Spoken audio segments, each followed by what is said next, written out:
In the final, desperate years of World War II, the world was bracing for new and terrible weapons.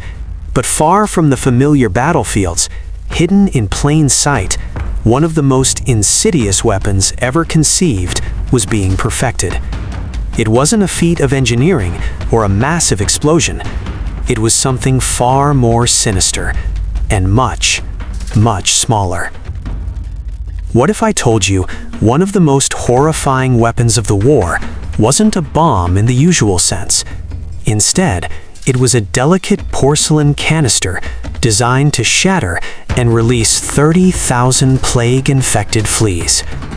This is the story of Japan's Unit 731 and how they unleashed a medieval plague on modern cities, a secret they nearly took to the grave.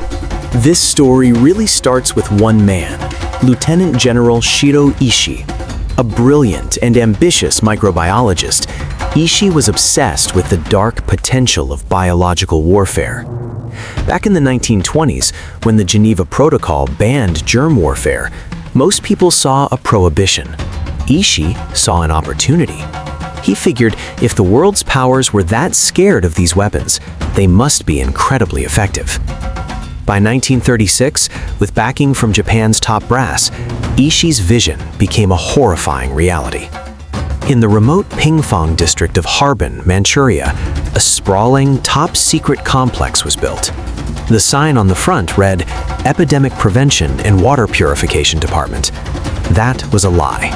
This was Unit 731, the nerve center for the Japanese Empire's secret bioweapons program. Inside, Ishii had a staff of over 3,000 scientists, doctors, and technicians, all backed by a massive budget. Their mandate was chilling: turn the world's most terrifying diseases into weapons. And the test subjects for their research? Human beings. Prisoners of war and civilians, mostly Chinese, but also Russians and Koreans, were brought to Unit 731. The scientists had a code name for them, Maruta, which means logs. Within the walls of Pingfang, it's estimated that at least 3,000 men, women, and children were experimented on and killed. No one who entered as a log is known to have walked out alive. What went on inside Unit 731 was the stuff of nightmares. Prisoners were intentionally infected with anthrax, cholera, typhoid, smallpox, you name it. They performed vivisections on conscious victims just to watch how diseases destroyed living organs in real time. They tested the absolute limits of human endurance with dehydration, high-pressure chambers, and frostbite experiments, where they'd freeze a person's limbs solid and then study the flesh as it thawed and rotted. But for General Ishii, one disease was the ultimate prize, the bubonic plague, the Black Death. He saw it as the perfect tool for creating mass chaos and death. The only problem was figuring out how to deliver it. How do you spread a plague over a whole city without the delivery method destroying the pathogen? The answer came in two parts. First, the carrier. Ishii and his team zeroed in on fleas as the ideal vector. Unit 731 began breeding them on an industrial scale, housing millions of rats to serve as hosts and raising plague-infected fleas by the kilogram. Second, the delivery system. A normal bomb gets hot enough to kill the fleas and the bacteria. So Ishii's engineers developed something unique, the Uji bomb. It was a porcelain canister, almost like a clay pot, fragile enough to shatter on impact without a large fiery explosion. Each ceramic shell was designed to hold around 30,000 plague-infected fleas, complete with a little oxygen supply to keep them alive as they were dropped from low-flying planes. The weapon was elegant, simple, and utterly diabolical. Starting in 1940, it was time for Unit 731 to move from theory to practice. Japanese planes began flying over unsuspecting Chinese cities and villages. In all, at least 11 cities were attacked with biological agents. In October of 1940, planes dropped a mixture of wheat, grain, and infected fleas over the cities of Ningbo and Chengde. Just days later, a strange and deadly outbreak began. Witnesses in Ningbo said the plague that followed was like nothing they'd ever seen. It appeared in the winter, not the usual summer plague season. It killed people with terrifying speed, but left the local rat population mostly unharmed. And it was carried by a type of flea that wasn't even native to the area. Bacteriologists who studied it later concluded it could only have been man-made. But the attacks weren't just limited to fleas. Unit 731 and its affiliated units dumped cholera and typhoid into wells and reservoirs. They handed out poisoned candy to children. They dropped contaminated food and clothing from planes. In one brutal attack on the city of Baoshan in 1942, after conventional bombs had already killed thousands, Unit 731 planes flew over the fleeing refugees, dropping ceramic bombs filled with cholera-laced gels and swarms of infectious flies. And they were meticulous. After an attack, research teams in full protective gear would walk into the contaminated zones to observe the effects on the dying population, calmly collecting data from their human experiment. The devastation was catastrophic. These attacks sparked epidemics of plague, cholera, and anthrax that tore through entire provinces. Because the evidence was systematically destroyed, we'll never know the true death toll, but conservative estimates place it somewhere between 200,000 and 500,000 Chinese civilians. These weren't soldiers. They were men, women, and children who died agonizing deaths from weaponized diseases. And the horror didn't stop when the war ended. As Japan surrendered in August 1945, Ishii ordered the complete destruction of the Pingfang facility.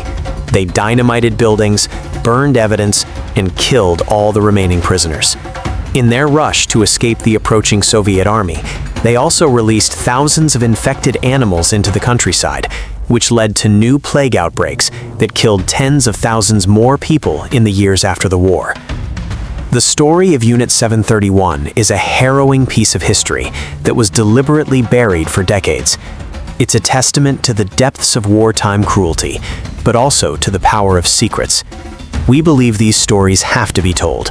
If you agree, subscribe for more investigations that uncover the truths left in the shadows.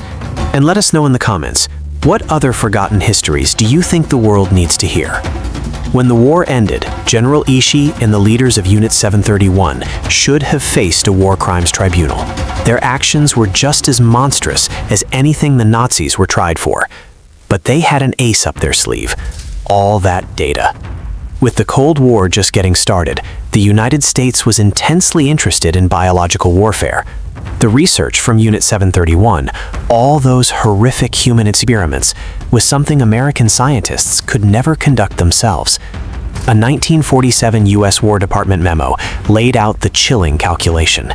The data was so important to national security that it was not to be used as war crimes evidence. And so a deal was struck. General Douglas MacArthur himself, the supreme commander for the Allied powers, granted immunity to Shirō Ishii and his top scientists. In exchange for their neatly recorded data on vivisections, disease progression, and weapons tests, their crimes were wiped from the record. While the Soviets did try and convict a dozen lower-level members in 1949, the masterminds of the program walked free. Shirō Ishii, the man who weaponized the Black Death, never faced a single charge. He died of cancer in 1959. Many of his subordinates went on to have distinguished careers in medicine, academia, and business in post-war Japan. For decades, the Japanese government flat-out denied Unit 731 ever existed, calling the stories propaganda. It wasn't until the 1980s and 2000s, thanks to brave journalists and the confessions of former members, that the truth started to claw its way out. Finally, in 2002, a Tokyo court acknowledged that Japan had in fact engaged in biological warfare in China. The legacy of Unit 731 is a dark and complicated one. It's a story of scientific genius twisted into imaginable cruelty. It's a story of mass murder that went completely unpunished. A chilling example of how cold geopolitical interests can simply erase justice. And the most bitter irony of all, that data, purchased with 500,000 lives, was ultimately considered to be of little value by the US military. Remembering Unit 731 isn't about assigning blame generations later. It's about acknowledging a history that was almost successfully erased. It stands as a stark warning about what happens when science is stripped of its morality, and when the lives of some people are deemed less valuable than the ambitions of others.